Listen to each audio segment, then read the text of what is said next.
Assalamualaikum warahmatullahi wabarakatuh, teman-temanku Supriyanto CT.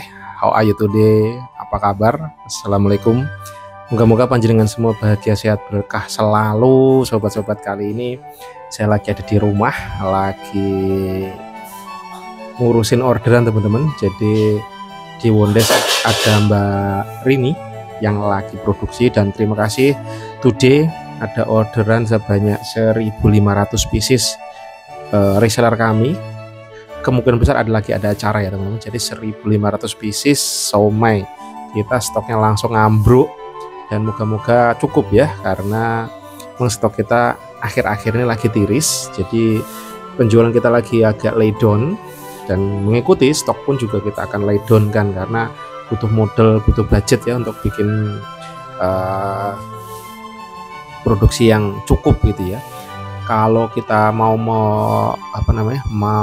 bener-bener produksi full, itu freezer kita bisa muat 10.000 sampai 15.000-an. Sedangkan sekarang paling paling tinggi under 5.000-an ya, under 5.000, karena memang budgetnya lumayan tinggi, terutama yang tinggi kita adalah ikan guys.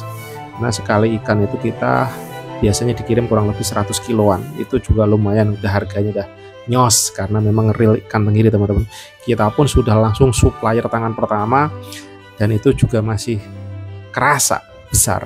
Tapi itulah proses perjalanan bisnis teman-teman. Naik turun bisnis itu luar biasa. Cuman pengen saya sorotin lagi, tadi barusan saya dapat insight lagi. Ada orang menceritakan untuk bisa mendapatkan rezeki bisa berapa lama gitu. Tidak semua saya telan mentah-mentah, tetapi ada juga yang saya ambil. Bahwa kalau kita rezeki kita mau ada, mau diberikan yang terbaik Gusti Allah, entah itu dalam bentuk uang atau apapun itu, coba yang pernah didapatkan rezeki yang merasa kita, ini banget ya, saya ditolong banget oleh Allah gitu. Contohnya kalau saya mungkin ya dilunaskan hutang waktu, karena hutang riba luar biasa, dan pada saat itu usaha saya lagi naik-naiknya pada saat kesempatan COVID. Nah, coba ingat itu, hal positif itu ingat, syukuri, rasakan hasilnya, dan terus lakukan itu. Maka insya Allah justru akan membuka rezeki-rezeki selanjutnya gitu. Itu hal yang saya tangkap dari cerita orang tersebut.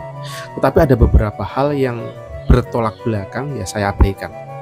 Tapi kalau ada positifnya saya ambil, saya gaskan. Patokan saya apa? Untuk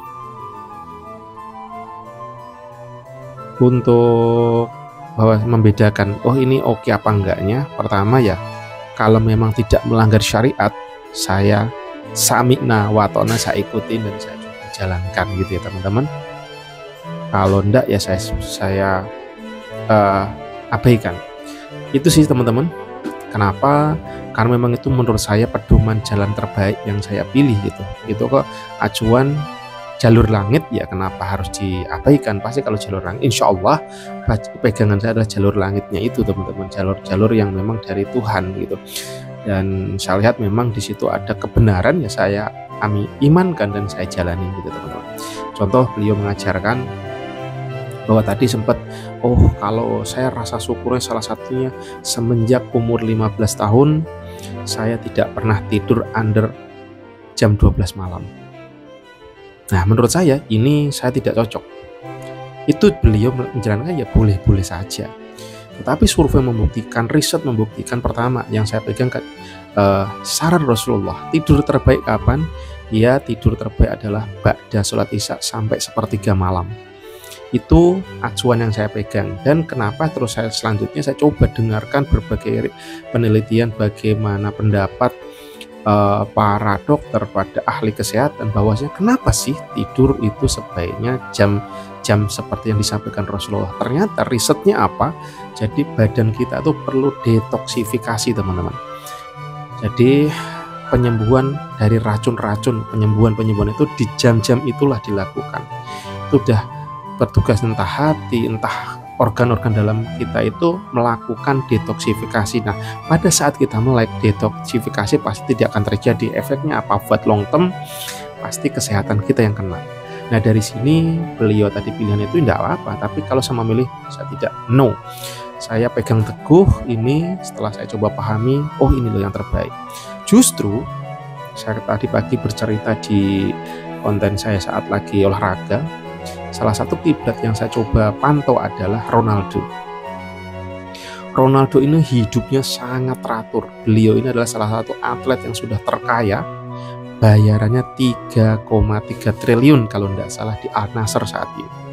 Tetapi yang jadi saya perenungan, kenapa kok sekelas Ronaldo yang levelnya udah kelas dunia, yang sudah kaya raya, tapi exercise-nya, latihannya tuh bener-bener habis-habisan, luar biasa. Nggak ada dari zaman Ronaldo dulu sampai sekarang terus dia langsung lay down turun, enggak, tapi terus berlatih, badannya tetap prima, tendangannya tetap dilatih, jamnya begitu ketat, pola tidurnya, pola makannya, kerja keras untuk bagaimana dia melatih diri tanpa henti, maksudnya tidak akan kendor, tidak mundur, padahal sudah kaya raya lah. Kalau saya punya harta segitu, ongkang-ongkang kaki, nggak mau kerja. Tapi nyatanya orang-orang seperti beliau inilah yang luar biasa, rezeki ngikutin. Bayangkan seorang atlet tapi bisa kaya raya, luar biasa. Bahkan beliau kalau nggak salah nggak punya YouTube. Kenapa? Karena trafficnya terlalu gila, guys. Kalau beliau sampai bikin YouTube, saya pernah dengar, makanya kalau nggak salah dia nggak bikin YouTube, kalau nggak salah gitu ya. Tapi kalau salah ya tolong diabaikan. Intinya adalah bagaimana seorang yang sudah sukses luar biasa tetap karena saking mencintai pekerjaannya dan itu kebenaran, kebaikan buat dia, gaspol. Destinasinya bukan uang lagi, uang ngikutin, guys. Bukan dikejar, bukan ngejar uang, tapi uang yang ngejar dia. Nah, dari sini saya coba sambungkan tadi bahwa pertanyaan pertama, bahwa kalau kita rezekinya banyak, salah satunya apa? Dengan bersyukur, hal positif. Tadi saya setuju itu. Jadi kita bersyukur ke Allah, tidak cukup dengan alhamdulillah bagus pertama, tapi dengan kita renungkan, kita dalami, kita jalani, kita syukuri dalam hati dengan rasa, kalau katanya dia tadi, oh yes. Terus yaitu justru kalau mau bersyukur, lawatlah badan ini, berikan yang asupan yang terbaik, olahraga, terus bangun sepertiga malam. Itu kenapa? Karena disitulah kita berpasrah ke Tuhan. Saat kita berpasrah, mental kita menurut saya sehat, teman-teman. Salah satu penyebab hari ini saya dengar banyak banget kanan kiri kita, saudara kita, keluarga kita yang mudah-mudah benar-benar sakit. Pertama sakitnya karena apa?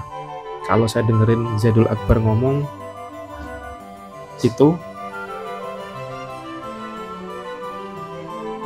ternyata sosnya bukan dari fisik dulu, tapi justru dari mental dulu. Mental health-nya kuat, insya Allah fisiknya bisa kuat. Tapi kalau fisiknya kuat, belum tentu mentalnya kuat juga lah, teman-teman. Tapi hati-hati, benar-benar mental dan pikiran harus positif, harus diloskan. Nah, salah satu meloskan, membuat pikiran kita adem, tentrem, terus dalam kondisi alfa apa beta itu ya. Yang bagus yang apa itu? Yang alfa beta. Itu salah satunya apa? Dengan bangun sepertiga malam, berpasrah, bermohon, bermunajat. Menurut saya itu oke, good. Ini menurut saya bagus.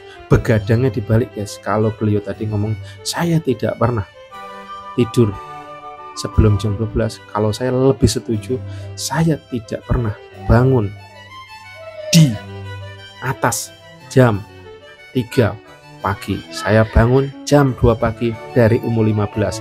Tidur saya ba'da isya. Menurut saya yang paling saya oke. Saya akan manut.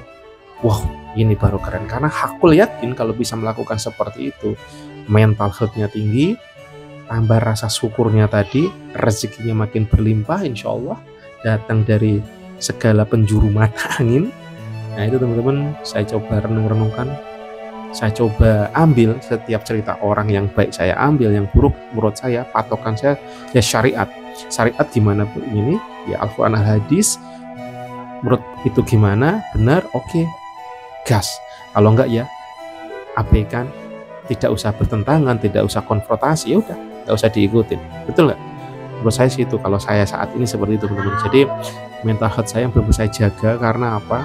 Kayak tadi, kayak pagi-pagi misalkan kita ketemu orang, tiba-tiba orang datang ketemu mau ngasih, mau ngutang lah, ini kan kadang-kadang jadi energi yang wow gimana ya, ketemu langsung ngutang, seakan-akan banyak duit. Kalau ngutang bukan ke kita, ke bank gitu ya, kan bukan pabrik duit gitu ya, tapi ya itulah kehidupan. Nah, energi negatif seperti ini kalau masuk jebret deng deng deng deng, bertumpuk, jadilah mental health-nya kacau teman-teman. Oke, itu ocehan pagi ini teman-teman. Siapa tahu ada kebaikan silahkan diambil, ada keburukan buang aja Allah ke laut terdalam. Karena ini adalah proses pembelajaran saya dari zero, dari minus. Saya dulu belajar usaha dari minus dan pernah naik, pernah turun, dan saat ini pun juga turun naik. Saya enjoy, tetap kembali. Cuma yang perlu saya camkan dulu, gimana cara bersyukur, dan insya Allah dengan bersyukur nikmat kita akan ditambah. Amin. See you. Assalamualaikum warahmatullahi wabarakatuh.